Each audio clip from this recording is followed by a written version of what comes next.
Hello বন্ধুরা, তোমার সকলকে স্বাগতম তোমাদের চ্যানেল ডাব্লিউবি প্রাইভেট টিউশনে। তো আজকের এই ভিডিওতে আমরা ডাফ অ্যান্ড দাঁত ক্লাস 7 ইংলিশ কোশ্চেন বাঞ্চ রয়েছে 2024-এর, তার যে 235 নম্বর পেজে যে স্কুল রয়েছে Kalna Hindu girls high school HS, এই প্রশ্নপত্রের সম্পূর্ণ উত্তর নিয়ে আজকের এই ভিডিওতে আলোচনা করব। তো চলো ভিডিও শুরু করা যাক। দেখো, তোমাদের যে দ্বিতীয় টেস্ট পরীক্ষা হবে ক্লাস 7-এর, এটা হবে তোমাদের ফুল মার্কস থাকবে তার 25 আর টাইম থাকবে 50 মিনিট। তোমাদের যে রিডিং কম্পিটিশন সিন নেওয়া হয়েছে, এটা নেওয়া হয়েছে বলছে Mowgli among the wolves, unit 1 থেকে নেওয়া হয়েছে। দেখো একে দেখো প্রশ্ন কি বলছে, আনসার দ্য ফলোইং কোশ্চেন। একটা, নেম দ্য অ্যানিম্যাল হুজ বলছে black shadow had drop down into the circle. কি লিখবে এখানে? দেখো সেম টু সেম লিখবে। Name the animal whose black shadow was drop down into the circle was Bagheera. এটুকু লিখবে। দেখো, name the animal whose black shadow had drop down into the circle was Bagheera. আবারও বলছি, just সামনে যুক্ত করবে ওয়াজ বাগিরা। Next প্রশ্ন পরেরটা বলছে, why did nobody dare to cross the path of Bagheera. কেউ কেন সাহস করতো না বাগিরার রাস্তার উপর দিয়ে সামনে দিয়ে যেতে? এটুকু লিখবে। Nobody dared to cross the path, for he has a cunning as a jackal, and he had bold as the buffalo, and as reckless as the wounded elephant. এটুকু লিখবে। বলছে বিয়ের দেওয়া প্রশ্ন বলছে, write T for true and A for false statement and given supporting statement. একটা বলছে the black shadow belong to Bagheera the black elephant, এটা ফলস হবে।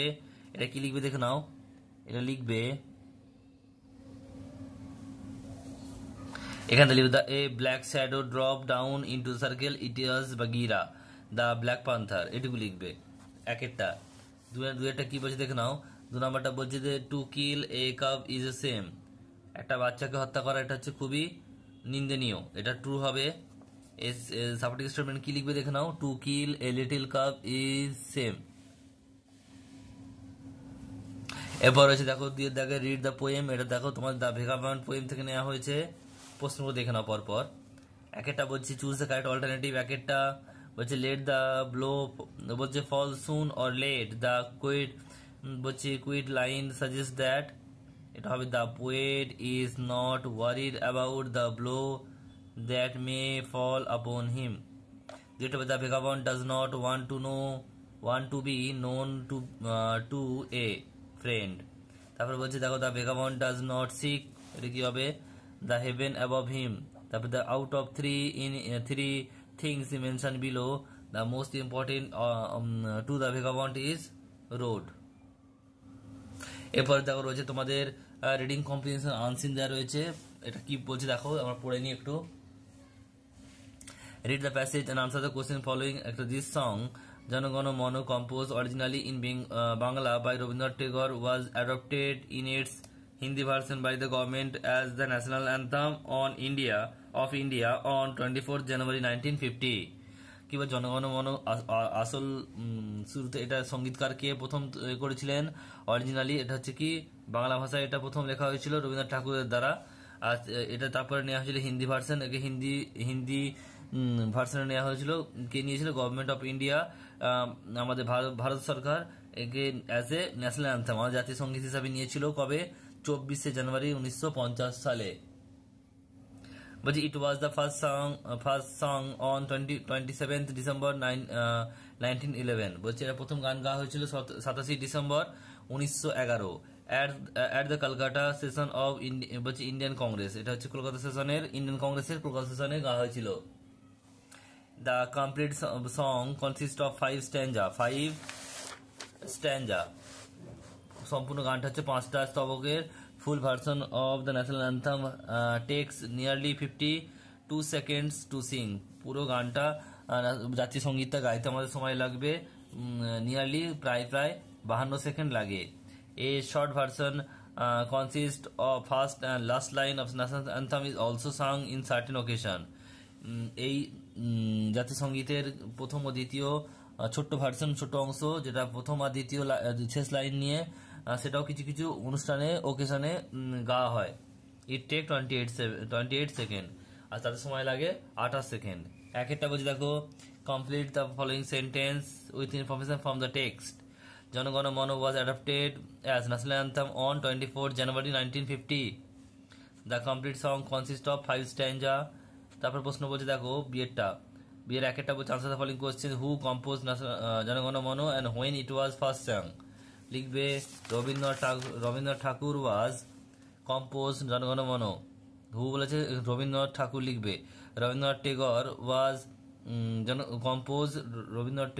কম্পোজ জনগণ মন when it was first song লিখবে এটুকু লিখবে it was first sung on 27 December 1911 at the Calcutta session of Indian Congress এটুকু লিখবে নেক্সট হচ্ছে পরেরটা কি বলছে দেখে নাও পরের প্রশ্ন বলছে how much time does full version of national anthem take sing এইটুকু লিখবে full version of the national anthem takes nearly 52 second to sing 52 second লাগে সেটা বলছে দেখো find out the meaning same meaning তাহলে টেকেন আছে টেকেনের সেম মিনিং মানে নেওয়া এটা হবে অ্যাডাপ্টেড এবার হচ্ছে গ্রামার ভোকাবুলারি একটা বলছে ডু হ্যাজ ডাইরেক্টেড এনি 6 একটা বলছে Mohit is intelligent then his brother এখানে দেখো দেন আছে মানে এটা কি অবশ্যই কম্পারেটিভ ডিগ্রি তুলনা করা হচ্ছে তাহলে কি লিখবে এখানে ইন্টেলিজেন্টের কম্পারেটিভ ডিগ্রি কি হবে মোর ইন্টেলিজেন্ট কি লিখবে Mohit is more intelligent then his brother দুইটা বলছে we save tree for the better future fill in the blank for appropriate model এখানে মাস্ট হবে we must save tree for the better future mister Tanmay is an responsible person use the proper prefix ও suffix যুক্ত করতে হবে তাহলে এখানে responsible আগে I আর যুক্ত করবে তাহলে এটা কি প্রেফিক্স যুক্ত করা হলো তাহলে এটা কি হবে ই রেসপন্সিবল এরপর রয়েছে চারেরটা he finish the work just now fill in the blank with present perfect tense তাহলে এখানে কি হবে হ্যাজ ফিনিশড এখানে হ্যাজ লিখবে finish FINISHED finished has finished the work just now তারপর বলছে one who eat no meat fish or egg is called যে ব্যক্তি মাংস ডিম খায় না তাকে কি বলা হয় তাকে বলা হয় ভেজিটেরিয়ান বলে VEGETARIAN ভেজিটেরিয়ান